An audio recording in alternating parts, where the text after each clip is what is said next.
Would you please tell us about more in nursing field, and how did you end up going to Afghanistan?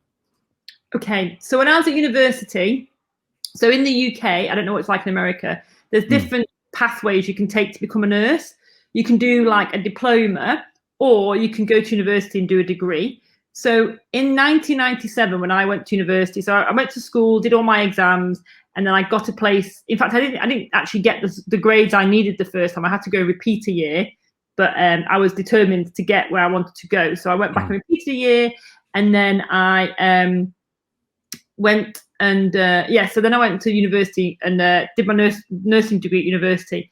Now, it was quite controversial at the time because a lot of people in the UK felt that you didn't need to have an academic degree to be a nurse. It was very much a vocational qualification. You just learnt on the job. You know, you can't learn the profession sitting in a classroom. You've got to be doing it hands-on. But I was already a nursing assistant. So when I was at home in my holiday time, and before I went at weekends, I would go and do healthcare assistant, which is a non-qualified job that you can have in the UK. I don't know what you'd call them in America, but so I did that when I was doing my senior schooling. I did that at weekends, and then I continued to do it when I was on holiday from university. So I think I did get sort of hands-on experience. It definitely stands you in good stead. You definitely need that hands-on stuff. So I went to the University of Liverpool, which is where the Beatles are from. So you've obviously heard of the Beatles. So I went to Liverpool, which is about 35 miles from where I live at home. So I moved over to Liverpool. Again, I don't know what it's like in America, but in the UK, it's very fashionable and trendy to move to a city and go to university there and escape the parent household, because no one wants to live with the parents.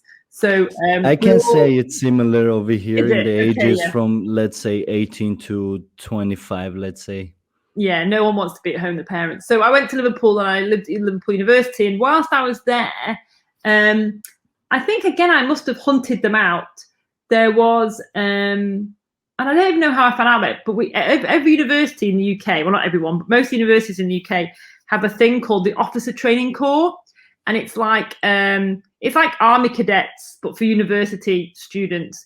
And so I joined that, but it tends to be more infantry based. So there's lots of like running around and being fit.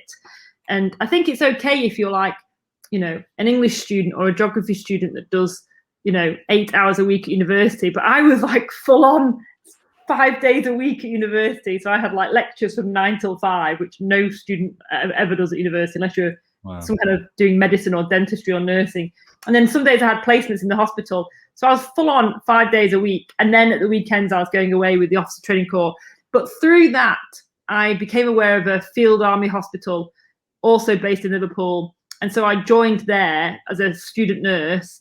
And then when I qualified, I moved back to my hometown, but I stayed at the field hospital in Liverpool. And because I'd made all my friends there. So, and I just stayed.